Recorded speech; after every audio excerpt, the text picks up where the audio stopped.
मिल गया मिल गया मिल गया। 2024 के लिए यूपी बोर्ड का मोस्ट इंपॉर्टेंट अर्थशास्त्र के विद्यार्थियों के लिए महत्वपूर्ण प्रश्नों की श्रृंखला मिल गई। प्रिय विद्यार्थियों ध्यान दीजिएगा इन प्रश्नों को पूरा अच्छे से तैयार करके जाइएगा। और कल जान रहे हैं आप लोग 28 फरवरी को है और पेपर देख लीजिए अपना टाइम टेबल। समय बिल्कुल भी नहीं है।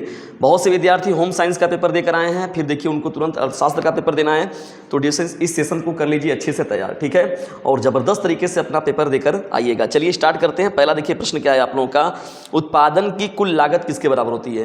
देखिए दोस्तों बात हो रहा है यहाँ पर उत्पादन के कुल लागत की, तो उत्पादन का जो कुल लागत होता है वो स्थिर लागत और परिवर्तनशील लागत के योगफल के बराबर होता है।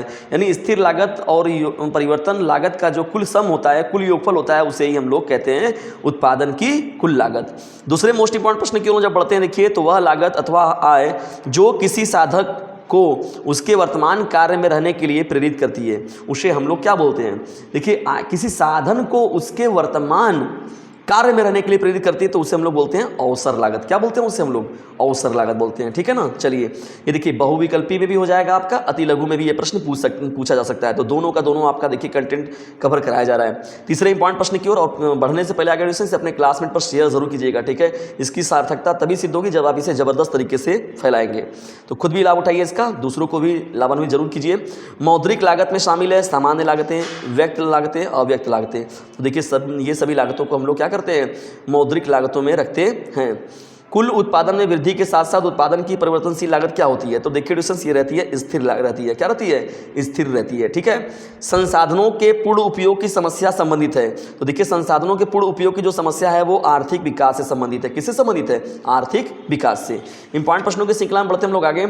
एक फर्म विक्रय लागत पर व्यय करता है, तो इसे हम लोग कहते हैं एकाधिकारिक प्रतियोगिता में। एकाधिकारिक प्रतियोगिता में क्या होता है, एक फर्म जो होता है वो विक्रय लागत पर व्यय करता है, ठीक है। किसी वस्तु की पूर्ति जबकि उस वस्तु की मांग दी गई हो तो उसे हम लोग क्या बोलते हैं, तो वह जो होता है उस वस्तु की उत्पादन लागत पर निर्भर करता है। किस पर निर्भर करता है, उत्पादन लागत पर।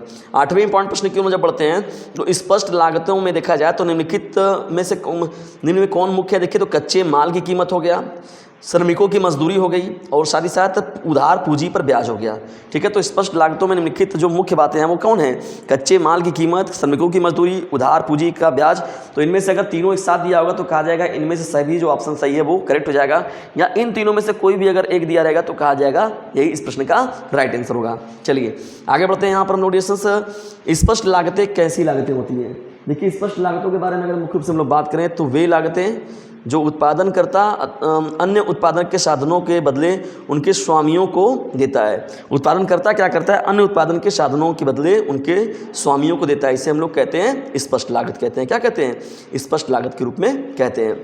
10वां देखिए प्रश्न क्या है, उत्पादन की बिक्री से प्राप्त धनराशि फर्म की क्या कहलाती है। देखिए उत्पादन से की बिक्री से जो प्राप्त धनराशि होती है उसे हम लोग फर्म का आय कहते हैं। तो उत्पादन की बिक्री से प्राप्त हो रही है ये धनराशि, तो उसे हम लोग फर्म का क्या बोलते हैं, आय बोलते हैं।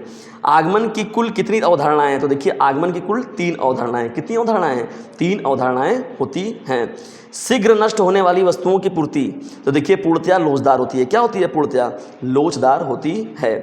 13वां प्रश्न देखिए यहाँ पर क्या है, दीर्घकाल में पूर्ण प्रतियोगिता में फर्म के उत्पादन का मूल्य बराबर होगा, तो ये औसत लागत के होगा, औसत लागत के बराबर होगा। किसके बराबर होगा, औसत लागत के बराबर होता है। इंपॉर्टेंट प्रश्नों की श्रृंखला में चलिए बढ़ते हम लोग क्वेश्चन नंबर 13 की ओर। प्रश्न संख्या देखिए 13 क्या है, कुल उपयोगिता अधिकतम होती है जब सीमांत उपयोगिता क्या होती है, शून्य होती है। क्या होता है डिस्टेंस, जब कुल उपयोगिता अधिकतम होता है तो उस केस में सीमांत उपयोगिता जो होता है वो शून्य होता है। प्रश्न संख्या 14 देखिए क्या है, कुल उपयोगिता वक्र जो होता है पहले ऊपर चढ़ता है और बाद में नीचे गिरता है। तो कुल उपयोगिता वक्र जो होता है पहले कहाँ चढ़ता है, ऊपर की ओर चढ़ता है और बाद में नीचे गिरता है। जैसे ये है तो ऐसे देखिए पहले ऊपर चढ़ता है फिर बाद में नीचे गिरने लगता है, ठीक है ना। तटस्थता वक्र विश्लेषण किस पर आधारित है, तो इसे हम लोग कहते हैं क्रमवाचक विश्लेषण कहते हैं। तटस्थता वक्र विश्लेषण जो होता है किस पर आधारित होता है, क्रमवाचक विश्लेषण पर आधारित होता है।